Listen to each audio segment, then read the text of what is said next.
Well, as they say, it's all come down to this. I'm leaving BTW, and I don't know when or even if I'm going to be able to come back, but just in case, this is the last promo you ever see from Jason Masterson. Just want to revisit a few things, a few key places in my career when it comes to my promos anyway. And I don't know, this may run a little long, but I'll try and keep it as short as I can. It all started right here. Well, not right here. When I first started, I had a different car, but when I first started, I was the car promo guy. That's what I was known for. I was the guy who was too busy to stop and do promos at home, so driving back and forth to and from work, to and from band practices, play rehearsals, hanging out with friends, recorded promos on my phone and uploaded them when I got home. Up close and personal, right here. Every single one of them. It wasn't until like midway through my first championship reign that I started putting the camera down and walking in front of it, but this is how it started for me. I was the guy who everyone commented and said, stop doing promos while you're driving, you're going to kill yourself, buckle up, slow down, yada yada. I was the car promo guy. And then I stepped out into the world and started walking around. Oh, right over here. This is a shining moment in my career. This tree that just started to bloom again. I approached this tree November of 2014. Failed, dejected, embarrassed. I leaned against this tree. I stood in front of this tree. And I told everyone that I was leaving. Just like now, I didn't know if I was coming back. That time I did come back. This time, it's looking a little less likely. This is the one and only spot that Jason Masterson ever recorded any kind of promo or message that people actually felt sorry for him. Oh, then moving on, right over here, side of this building right here. This is where, after Jason Masterson was killed, destroyed, beat down by Peter Mack and the beast Dorian Cage, he searched along this wall looking for him outside of an arena with broken ribs, a sprained ankle, 2 concussions, internal bleeding. He ran his mouth, he threatened, and then he walked right over here and collapsed right there. Oh, this stoop. Speaking of pathetic, broken down, beaten, you guys remember this stoop? It's February 2015. Jason Masterson sat right here in the middle of an ice storm and a bottle of wine and drank his pain away following his loss to Kevin Ralston at the Grand Showcase, and he threatened maybe, just maybe, he would hunt down and destroy every member of the Anomalies, which he did. Right over there on that patch of grass, underneath that lone street light,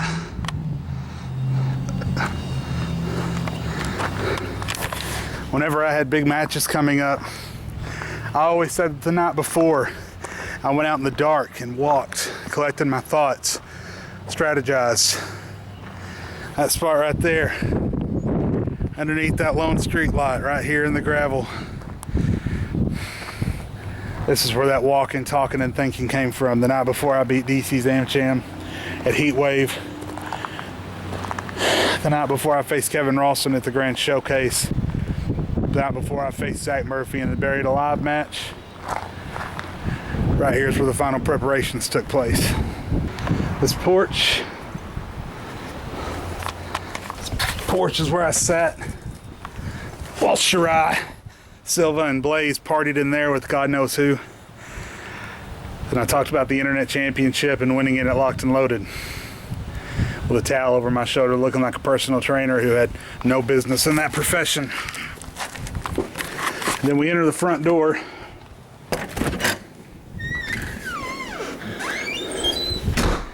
These are the steps where Jason Silva fell, crashed and burned against the door. In here,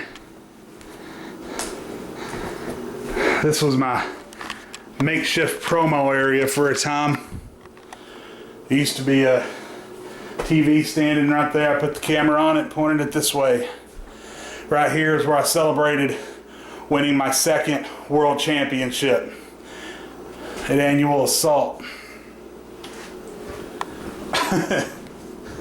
Right here is where the camera sat.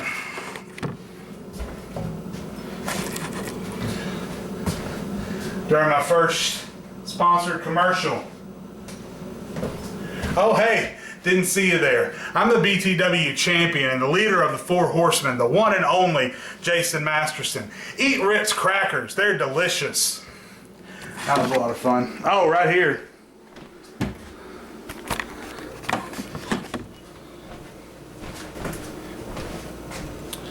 Right there's where the camera sat, and I put on a hoodie and imitated DC's Amcham. I'm hungry for nachos, or something like that. I can't remember exactly what I said. Oh, hey, look what I found while I'm in here. The sponsorship lives. Right there is the infamous picture of the Rocky Horror Picture Show. Right there is the corner where the Christmas tree sat for about 6 months. And right here,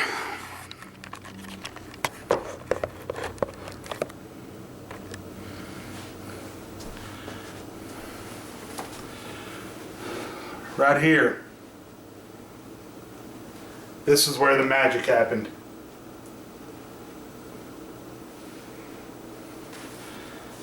Now, my entire career, I've had a lot of success, and I'm not stupid. That success, any kind of success, is going to come with a lot of attention, positive and negative. People love to hate Jason Masterson. People hate that they love Jason Masterson, and people can't stand the fact that no matter how much they despise him, no matter how much they think he's just filled with the same old shit, no matter how green with envy they may be of his success,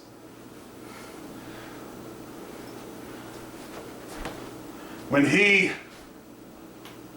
walks onto the camera, he looks around him, he extends his arms, crosses his fingers, and raises his arm into the air, and then he begins articulating his points.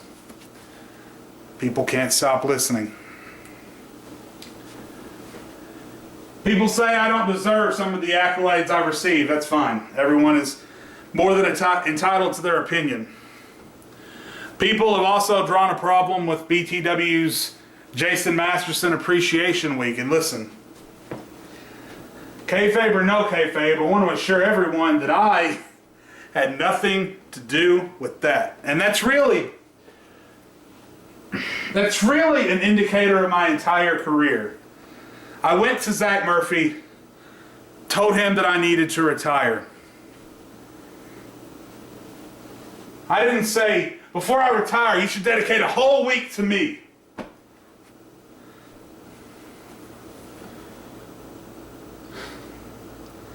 I never once went to Tony Blaze, Brent Booker, or anybody that was booking any shows in BTW.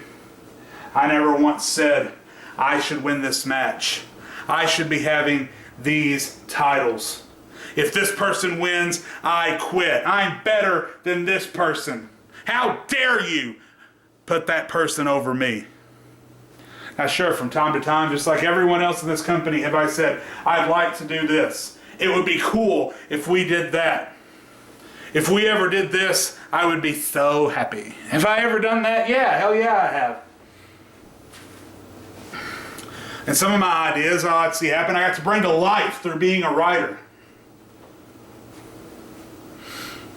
But I have never, and I mean, never asked for anything. Nothing has ever been handed to me. 3 times I've come into this company. 3 separate times. My debut, my return, my second return at the beginning of 2015. And every time I came, I started from the bottom. And every time I came, I didn't come back and tell Tony Blaze or Brent Booker, I will only come back if I get this title. I will only stay if I win this match. I didn't tell Zach Murphy that I would just tell this group to fuck off if I didn't have an appreciation week. The appreciation week was management's idea. Some of you don't like that for one reason or another. Whether you think I don't deserve it, whether you think other people are more deserving than me, whether you think you deserve it and I don't know. And frankly, I don't care. And again, that epitomizes my career. I do this, I did this, I have done this for 2 years, knowing that I would never receive a paycheck for it, knowing that leather and plastic gold that I carry around that I packed away the other day, that doesn't mean anything. When I turn the camera off, that world, the people in that world, those vultures, they don't care how good I am in front of a camera. They don't care how many E-Fed titles I've won. E-Fedding only matters to the extent that your camera is on or your Facebook account is logged in. When you shut that computer, when you turn this camera off, that world doesn't give a shit about you. And that's what I love about BTW, because we are a collection. We are a collection of nerds, of hobbyists, of enthusiasts, of role players. And when we're out in that world, grinding for a paycheck, grinding for an education, our parents yelling at us and trying to keep us down, our friends, family, and the public telling us what we should be, what we should look like. When we're here, God damn it, we can be whoever we want to be. Sometimes people want to be assholes, and I catch a lot of flack because sometimes, yeah, I can be an asshole. But I'm not an asshole to anyone who isn't an asshole first, and anyone who says that I'm lying is an asshole.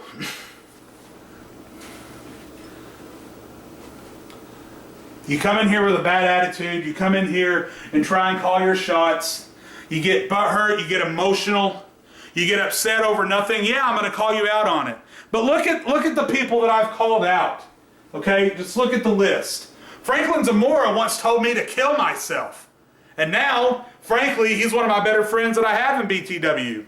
Tony Blaze, Anthony Hill himself, once told me to fuck off, and I hope I never message him again. And his farewell to me was one of the best ones I've seen. Sebastian Morningstar, rad. Hated that guy to some extent. Still don't like some of his features, but you know what? When it comes right down to it, he's just here to do the same thing I wanted to do. He just did it a different way. And it took me time and understanding and a lot of thought to understand that. And once I did, hell, even he and I were able to clear up our differences. Some of you guys have been my best friends through and through no matter what's happened. Brandon, Zach, Arizona, we've gotten pretty close. Douglas, we talk a lot more now, more than we used to. I mean, I'm not going to use this video. It's already long enough. I'm not going to go through it. I'm not going to name every single person that has ever done anything for me. There are a few certain people that I want to thank. Anthony Hill for bringing me in and for having me back after I, frankly, stabbed him in the back the first time that I, Brandon, and Matt Pearson left. I can never thank you enough. Because if Jason Masterson hadn't been booked the way that you booked him, there would be no Hall of Famer. There would be no longest reigning BTW champion in history. There would be no tag team internet champion. There would be no Omnicase winner. There would be none of that if not for you. Zach Murphy, there was a time in my career, well, I didn't think that me and you were ever going to be friends again. The whole devastation fiasco about a year and a half back. But again, time, understanding, a lot of thought, and I got over it. And you are one of about 4 people in BTW that have pushed me to limits I didn't even know I had when it came to promoing. And you are the one who, after shit hit the fan with myself and Tony again, you played mediator and you brought me back into the fold behind the scenes, and I appreciate that. Frank, like I said, man, there was one time Tony talked about the other day about shit hitting the fan in the lounge. Getting really hot. You guys care if I take this damn towel off? Tony talked at one point about shit used to blow up in the lounge, and Frank, me and you were the king and the prince of that, man. There used to be a lot of tension, basically because we were booked against each other the entire summer of 2014. You remember that? Every pay-per-view we had, the main event was Jason Masterson versus DC Zamcham. And with that, there's going to come a lot of egos, some of that kayfabe tension is going to work its way into real life, and eventually we just exploded. I hated you, you wanted me to kill myself, I hope I never spoke to you again, you told me to fuck off. And I don't mind talking about that out loud, I really don't, because the fact of the matter is, sometimes the closest friends have to just get their differences out. Talk about them. Get them out of the way. And I think even Brandon, who you guys exploded on each other just as much as me and you did, I think even Brandon would say that you've turned into as much of a friend as someone on Facebook is that you've never met in real life, as much of a friend as that kind of person can be. You've done it. Man, I wish you luck in everything you do, and I appreciate you a lot. Zach said something yesterday about Masterson made Murphy and Masterson made Ralston. But in a way, you made me. Because you were there, frankly, when no one else in the company was there to provide me with the kind of challenge that I needed to keep going, you did. And you made sure that I either got at the top of my game every single night that I got in front of this camera, or I lost to you. And Brandon, God damn it, man, I wish we lived in the same area, because you are one of the best friends I've ever had. As Jason Masterson, I hate your fucking guts, but Brandon Mackey and Jade Lowe, we've always had each other's backs. Every time shits went down, even if we disagreed, we talked it out. Never once have we gotten into any kind of argument. And man, you better fucking stay in touch with me, I swear to God. I'll drive up to Canada, form a snowball in my redneck monster hands, and shove it down your throat if we lose touch. Now again, there's so many, I can't mention everybody. There's so much great talent in this place. Kayvon, Jeffrey, Ryan Roberts, Lauren Miles, Arizona, Cal, Zach McCabe, fucking Aaron Youngblood, Timma, whatever, Kenny, Josh Hill, fucking, God, I'm going to leave some people out, and I'm sorry. But in a way, and I don't mean to sound selfish, this isn't about everything outside of me, this is about me and what's in here, and getting everything out before I leave. I love BTW because in a world of people that ignore us, we mean something to each other. I've never met not a single damn one of you in person except for Ryan Roberts. Ryan Roberts, sorry, I tried to call him Ryan Silva. And yet, you guys were the first ones I told about my baby.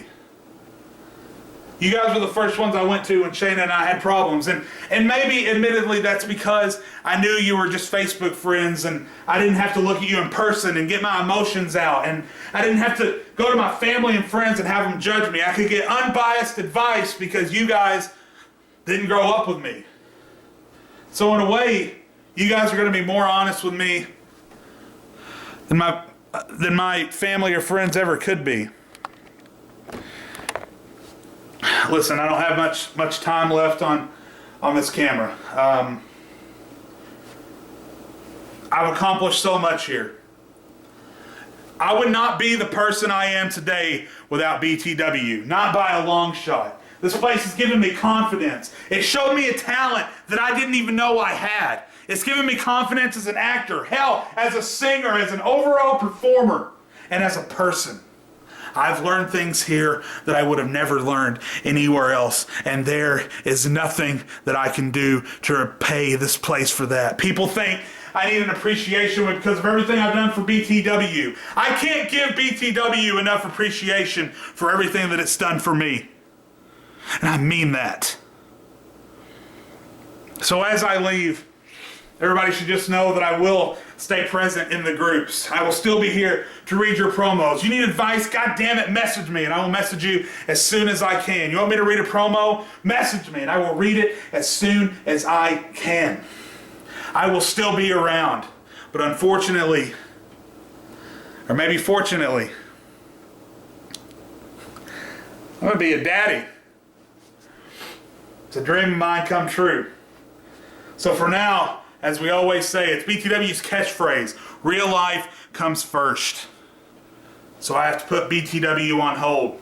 Jason Masterson won't be around, but God damn it, Jade Lowe will. I love you guys.